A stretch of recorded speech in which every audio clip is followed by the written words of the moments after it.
कितने कौन से? देखिए मैंने अभी के लिए 3 लिए हैं। ठीक है। मैं एक और स्टॉक की बात करूंगा लेकिन उसको मैं अभी लूंगा नहीं बिग स्टॉक्स में। ठीक है। पहला है बजाज ऑटो। बजाज ऑटो को ग्रीन ले रहा हूँ क्योंकि हालांकि पोजीशनिंग हुई है स्टॉक में। अगर आप देखें पिछले 3-4 दिनों में हमने लगातार बात की कि बजाज ऑटो में पोजीशनिंग पॉजिटिव है।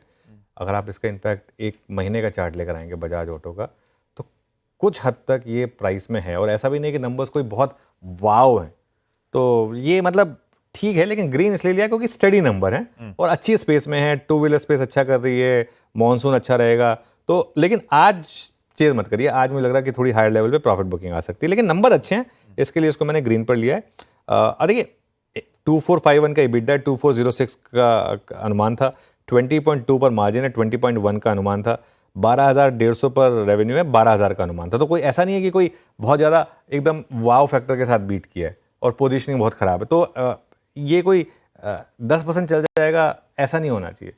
और अगर बहुत बड़े गैप आपके साथ खुले तो बल्कि प्रॉफिट बुकिंग के बारे में भी सोचना चाहिए। लेकिन ग्रीन में इसलिए लिया क्योंकि नंबर अच्छे हैं। टाटा टेक को मैं आज ग्रीन में ले रहा हूँ। कोई न्यूज़ नहीं है, कुछ नहीं है, लेकिन टाटा टेक मुझे याद है आई थिंक कल भी आप बात कर रहे थे कि इसका IPO का लॉक इन खुल रहा था, तो मैं इसका प्राइस बिहेवियर देख रहा था। इसी वजह से कल का इसका प्राइस बिहेवियर मुझे बहुत अच्छा लगा कि IPO लॉक इन खुलने के बाद भी शेयर नहीं गिरा और पिछले 2 महीनों में ये शेयर अब रिकवर होना शुरू हुआ। इसका मतलब क्या है? देखिए IPO के बाद स्टॉक लिस्ट हुआ, उसके बाद इसने लगातार अंडर परफॉर्म किया, लेकिन फिर भी IPO प्राइस के ऊपर रहा। तो अब एक इंटरेस्टिंग चीज़ है, यहाँ पर मुझे लग रहा है कि अब पोजिशनली मैं 3-4 बार स्पॉटलाइट में आई है मेरी। अब अभी पोजिशन हाल में लिया है। हाल में लिया था, हाल में लिया था और पहले भी लिया था। तो ये एक बॉटम आउट साइन दिखा चुका है इस वजह से। और प्लस मेरा IT पे पॉजिटिव है, उसके लिए मैं इसको ग्रीन में ले रहा हूँ। आज का हीरो ऑफ द डे हो सकता है सुज़लॉन। सुज़लॉन के नंबर चौथी तिमाही के क्या नंबर रहे। मैं सच बताऊँ ना, मैं घर वापस जा रहा था, मैं गाड़ी में था, मैं बार बार देखे नंबर में, कहा कि सही है क्या ये नंबर। और वॉल्यूम, रेवेन्यू और EBITDA में गाइडेंस देखी है आपने इनकी, 60% की गाइडेंस दी है। मैं सिर्फ पुराने नंबर्स देख के नहीं कह रहा हूँ, 60% की गाइडेंस दी है। वो लाइन चला दीजिए, सबसे इंपॉर्टेंट वो लाइन है। रेवेन्यू, EBITDA और प्रॉफिट, इसमें 60% ग्रोथ की गाइडेंस है अगले साल के लिए।